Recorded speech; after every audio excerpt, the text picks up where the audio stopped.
I'm experimenting with some different ways to record my screen on my iPad, so bear with me as I try to find the best way to deliver information to you from the iPad. What I want to show you today is how to get started with Excel. And you want to find Excel on your home screen, and if you do not find it there, please check your app portal.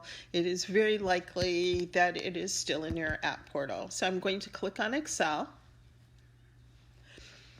And I've already opened a Excel spreadsheet called Tweet Graph, which is what you're going to be working with. And I just want to show you how to get started with this. First of all, I want to expand my column. So what I'm going to do is click on the letter A, so for column A. And if you, on the right-hand side of the green block that now shows up there, you'll see two parallel lines. And what I want to do is grab those two parallel lines, and I'm just going to make each column, each of the three columns that I'm going to be using, I'm just going to make them bigger so I can put all the information that I want in there. All right. And through the magic of television or screencasting, I have already created a sheet where I've entered all the information that you're going to use here. The things I wanted to go over with you is how did I get these to be centered? So you need to pick the first cell in the group that you want to work with, and then just drag that little dot over. And now I can come up to I'm going to use my green bar, my green ribbon. It's going to be in the home position. And then right underneath that is a sort of a gray bar there at the top. And I want to select alignment. And I want to make sure everything's center aligned. So if you see, as I turned it off, it went to the left and center back on. And I wanted everything to be bold, so I clicked bold, and then just click anywhere outside there. And the same with these two columns. You can grab as many columns as you want.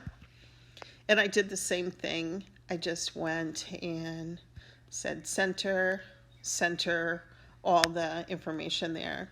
Now that I've got this highlighted, I can very easily go ahead and insert a graph, and that's what we want to do. So I'm going to do insert and chart, and I'm going to pick recommended. Please use recommended for this. I know there are lots of creative ways for you to graph this information, but we're going to use recommended. And I like this first one here. Using a line is the best way to present this information. So I just click it. It sort of overlays all of my information on the screen, and I can just pick this up and move it, just slide it over to where I want it to be. Right now I'm just going to leave it front and center here so I can better show you what you need to do next. Now, no math teacher is going to be happy with this graph because it doesn't have the titles that you need for the axis, or chart title doesn't really explain what this graph is about. So how do you change those?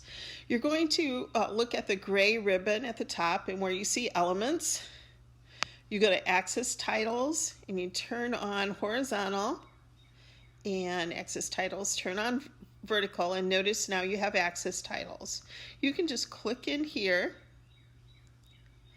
and change the title. You'll see that information. What you should put in there is in the examples on your Canvas account. Change the chart title to something meaningful. Make your math teacher proud while you're working with this.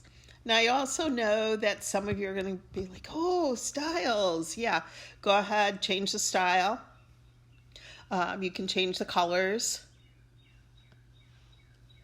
Look at that, neon bright. All right, so go ahead and get started.